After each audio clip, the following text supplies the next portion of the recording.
It is Wednesday. It is the 7th of May. I'm Monita Rajpal. This is CNN News Center live from Hong Kong.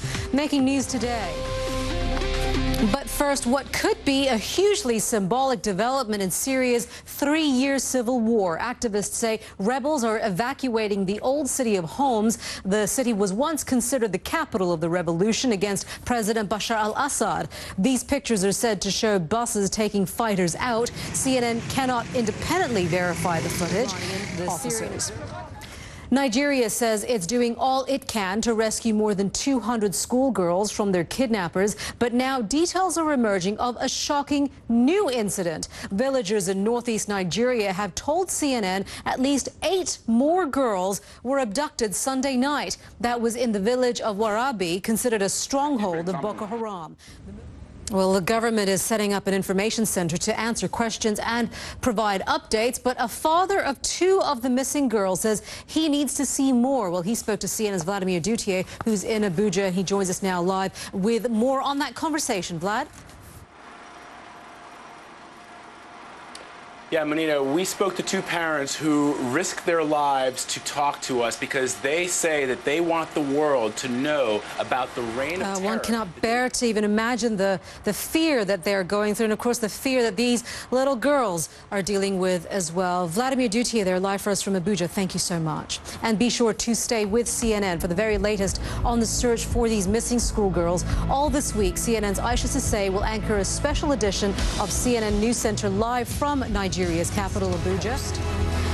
Big changes at the top in Thailand. The man serving as Deputy Prime Minister and Commerce Minister has been nominated to replace Yingluck Shinawatra as the country's caretaker Prime Minister. Thailand's Constitutional Court dismissed Yingluck from office earlier today for abuse of power. She was found guilty of violating the Constitution in 2011 by reassigning a national security official for political gain. She denies breaking the law. Well, there are concerns that the ruling could lead to violent demonstrations. Let's get more analysis on this. Paul Quaglia joins us now from Bangkok. He's the director of PQA Associates, a Bangkok-based risk assessment firm. Paul, thanks for being with us. When we look at the system right now, the political system in Thailand, seemingly in disarray, where does the country go forward with this right now? Because there will be those, particularly the opponents of this current government, who will say that this new interim prime minister couldn't be trusted either because it was nominated by the cabinet.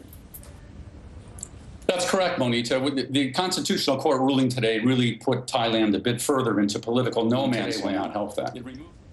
Instability continues there in Thailand. Paul, thank you so much for your thoughts. We appreciate your analysis on this. You're watching CNN News Center live from Hong Kong. Coming up, tensions stay high in eastern Ukraine as new violence break out overnight. We'll bring you more from the region.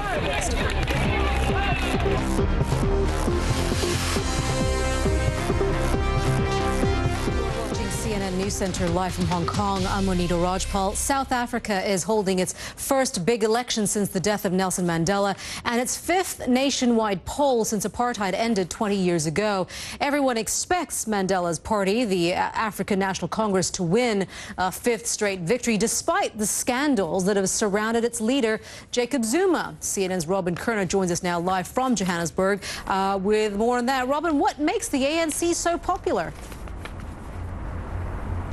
There are a number of reasons. There's that emotional attachment to the Liberation Party. Right, Robin, thank you. Robin Kerner there live for us from Johannesburg.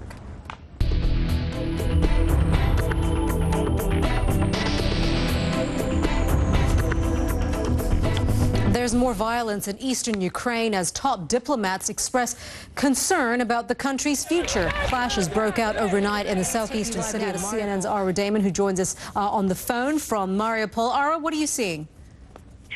Well, when we first arrived here, Monita, we did see the Ukrainian flag flying. What's interesting about this, Arwa, is that, and as you said, neither side has much of a plan. At the onset of this crisis, it was such a confusing picture because people weren't able to tell, or we weren't able to tell, whose side was gaining more traction and gaining more of a support. Is that still the case today? Well, it's quite interesting, Monita. Yes, well, what is true, though, and what is clear is that it continues to be a very fluid situation wherever you are there, especially in the eastern part of the country. Arwa, thank you so much.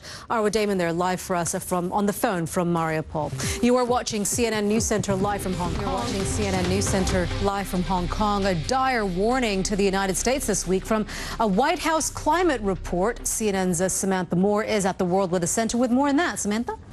Monita, we have some 300 climate experts that contributed to this latest report. Just quickly, we are dealing with some of the wildfires here. That's just another example of global climate change and how it is affecting us globally. Monita. Yeah, definitely. The weather patterns themselves pretty much speak for themselves, don't they, at the end of the day, if we're looking at real changes in our atmosphere and our climate. Samantha, thank you very much for that. You bet.